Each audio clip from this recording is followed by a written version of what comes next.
رادیو ممنوعه. رادیو ممنوعه. سلام عرض میکنم خدمت تمام مخاطبین عزیز چنل رادیو ممنوعه. امروز اومدیم تا براتون داستان یکی از اعترافات عزیزان رو بگیم. ضمناً این رو بگم که برای حفظ آبروی اشخاص اسمهایی که در داستان گفته میشه با اسمهای حقیقی متفاوته. قبل از اینکه بریم سراغ داستان یادتون نره چنل رو سابسکرایب بکنید و اگر از داستان خوشتون اومد ویدیو رو لایک بکنید و اعترافات خودتون رو میتونید به چنل تلگرام ما که آیدیشو در دیسکریپشن میذارم بفرستید.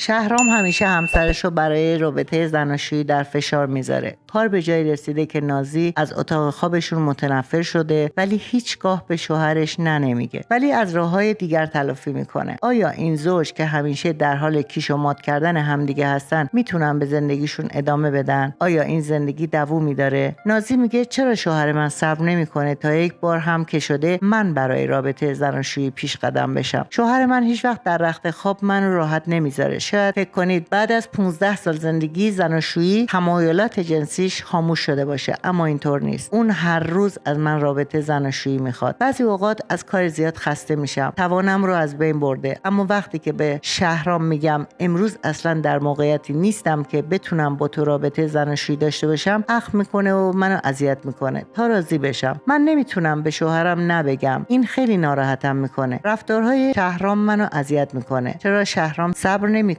تا من یک بار برای رابطه زناشویی پیش قدم باشم؟ نمیگم از رابطه زناشویی لذت نمیبرم، اون واقعا مرد جذابیه، اما من هم میخوام بعضی اوقات خودم برای رابطه زناشویی اقدام کنم. وقتی میبینم که نمیتونم در اون لحظه احساسی داشته باشم از دست خودم عصبانی میشم. 18 ساله بودم که یکی از دوستان منو به شهرام معرفی کرد. بلافاصله عاشقش شدم. اون پسری 20 ساله بود، یکی از مهربانترین دست دلبازترین پسرهایی بود که تاکنون دیده بودم. ما از نظر اخلاقی و احساسی به هم شباهت داشتیم. به خاطر همین عاشق همدیگه شدیم. یه سال بعد ما با هم ازدواج کردیم. سالای سختی داشتیم. هر دوی ما جوان بودیم و در بسیاری موارد بی تجربه. شهرام ساعتهای زیادی در طول روز کار میکرد. اون در حرفه خانوادگیش فعالیت میکرد. حرفه خانوادگیشون لوله کشی بود. من هم در تمام این دوران داشتم درس میخوندم. بنابراین نمیتونستم وقت زیادی رو باهاش بگذرونم. نازی ادامه میده که اختلافات ما مثل تمام زندگی‌های مشترک با شروع زندگی مشترک شروع شد، اما با باردار شدن من رابطه ما بهتر شد. من و شهرام تمام انرژیمون رو برای بزرگ کردن مانی گذاشتیم. الان مانی 13 سالشه. همچنان که رابطه ما بهتر شده خانواده‌مون هم گسترش پیدا کرده و الان 4 تا فرزند داریم. الان در خانه به تربیت فرزندانم مشغول هستم و زندگیم رو دوست دارم. شهرام هم از شغل خودش راضیه. بعد از اینکه آخرین فرزندم به دنیا اومد ناگهان متوجه شدیم که اوقات سختی رو پیش رو داریم. شهرام از کار اخراج شد و توی کارخانه داروسازی مشغول به کار شد. کار سخت با حقوق ناچیز. بنابراین من هم مجبور شدم تا در یک شرکت ارتباطی مشغول بشم تا درآمدمون رو افزایش بدم. توی این برهه زمانی که از لحاظ مالی در موقعیت بسیار بدی قرار داشتیم، بچه‌ها نمیتونستن جشن تولد دوستاشون حتی شرکت کنن چون پولی برای خریدن هدیه نداشتیم. اونا هم نمیتونستن بدون هدیه به جشن دوستاشون برن. اوضاع بد اقتصادی روی روابط ما هم تأثیر بدی گذاشته بود. اما هیچ چیز باعث نمیشد که شهرام از رابطه زناشوییش دست برداره. شهرام در روابط زناشویی یک ماجراجوی پرهیجان بود. همیشه دوست داشت موقعیت‌ها و روش‌های جدید رو امتحان کنه. من تسلیم شهرام میشدم، چرا که بعد از اون اتفاقی که برام افتاده بود خودم رو گناهکار میدونستم و درخواست‌های شهرام رو رد نمی‌کردم. البته اگر درخواست‌های شهرام رو رد می‌کردم اون به طرز دیوانه‌واری عصبانی میشد. بنابراین من سعی کردم که آرامش رو در خونه برقرار کنم و باهاش مخالفت نکنم. بعضی از اوقات با اینکه پول زیادی در خانه نداشتیم برای بچه‌ها کفش و لباس جدید می‌خریدم. هیچ وقت به شهرام چیزی نمیگفتم ولی اون از طریق چک کردن حساب‌ها متوجه میشد و اون وقت بود که داد و فریاد میکرد. جالب اینجاست که بعد از دعوای من تقاضای رابطه زناشویی داشت. درخواست‌های غیر منطقی و زیاده خواهانه رابطه زناشویی شهرام و عصبانی عصبانیتاش تبدیل شد به مشکلات بزرگ زندگی ما. در مقابل فرزندانم چیزی بروز نمیدادم، اما در درونم از این زندگی خسته شده بودم. آرزو میکردم که بتونم رابطه‌ام رو با شهرام قطع کنم. شهرام میگه همسر من خیلی چیزها از من پنهان میکنه. در تمام این سالهایی که با هم زندگی کردیم همسر من هیچ وقت در مورد روابط زناشوییش با من صحبتی نکرده. در حقیقت اون همیشه مشتاق به نظر میرسه. اگه مشتاق نبود تقاضای منو رد میکرد، مگه نه؟ من فکر میکنم اون باید خیلی هم از من متشکر باشه که من بعد از این همه سال هنوز همونو به همون زیبایی و جذابیتی که روز اولمان دیدم میبینم.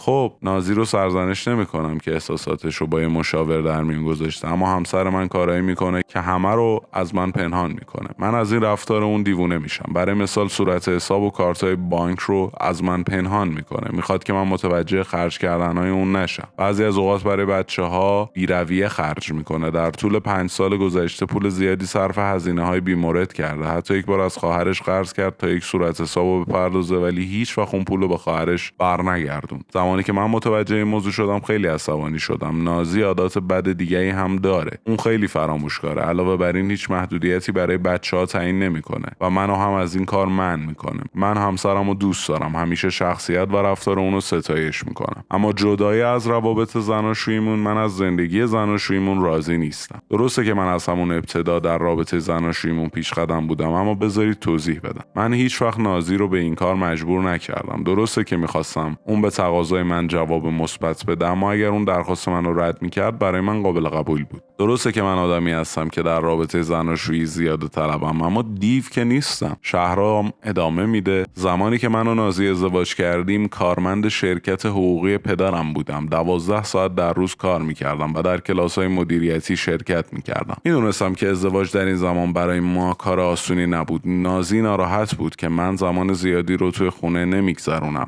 اما من این کارها رو برای اون و زندگیمون انجام دادم. زمانی که پدرم فوت کرد برادر بزرگترم به خاطر اختلافی که در مورد روش‌های مدیریتی اون با هم داشتیم منو اخراج کرد. بلافاصله یک کار در یک شرکت دارویی پیدا کردم، اما درآمد من تقریبا نصف اون زمان شده بود. اون دوران یکی از سخت‌ترین مراحل زندگیم بود. اوضاع توی خونه به مراتب بدتر بود. من به نازی اعتماد نداشتم و دفترچه بانک رو چک می‌کردم. حالا پسر دوممون هم مثل مادرش پنهانکاری میکنه. از مادرش درخواست کرده بود که یک جفت کفش اسکیت گران قیمت براش بخره و اون رو در کلاس‌های اسکیت ثبت نام کنه، ولی نازی علیرغم اینکه میدونست ما در موقعیت مالی مناسبی نیستیم این کارو کرد. زمانی که متوجه این موضوع شدم به شدت عصبانی شدم و با اون دعوا کردم. میدونم که از نظر رابطه زناشویی زیاده خواهم، اما اخیراً به یک پزشک مراجعه کردم تا بتونم خودم رو کنترل کنم. توصیه‌های اون کمک زیادی به من کرد و اون بود که به من و نازی توصیه کرد تا به یک مشاور مراجعه کنیم. شاید ما تو روابطمون دچار اشتباه شدیم. امیدوارم مشاور بتونه به ما کمک بکنه تا مشکلاتمون رو حل بکنیم. مشاور میگه تعادل قدرت، درگیری برای تصاحب قدرت بین زوجهای جوان بسیار مرسومه. مشکل شهرام و نازی شاید در ظاهر مشکل ارتباط زناشویی باشه، اما در حقیقت اونها بین شخصیت متجاوز و منفعل خودشون درگیر هستن. شهرام آمرانه نیازهاش رو از نازی مطالبه میکنه به جای اینکه با یک روش آرامتر این کار رو انجام بده. نازی در برابر شوهرش مخالفتی نمیکرد. این رفتارها یک چرخه ناتمام بود. هرچه شهرام بیشتر از نازی تقاضا میکرد، بیشتر نازی در سکوت کینه اون رو به دل میگرفت. با این حال من اعتقاد دارم که اگر از همون اول سهم خودمون رو از مشکلات بپذیریم، رفتار ناخوشایندمون با یکدیگر تغییر پیدا میکنه. ابتدا این زوج باید رابطه زناشوییشون رو اصلاح میکردن. اگر این زوج نخوان ببینن که چگونه رفتارشون باعث به وجود اومدن واکنش منفی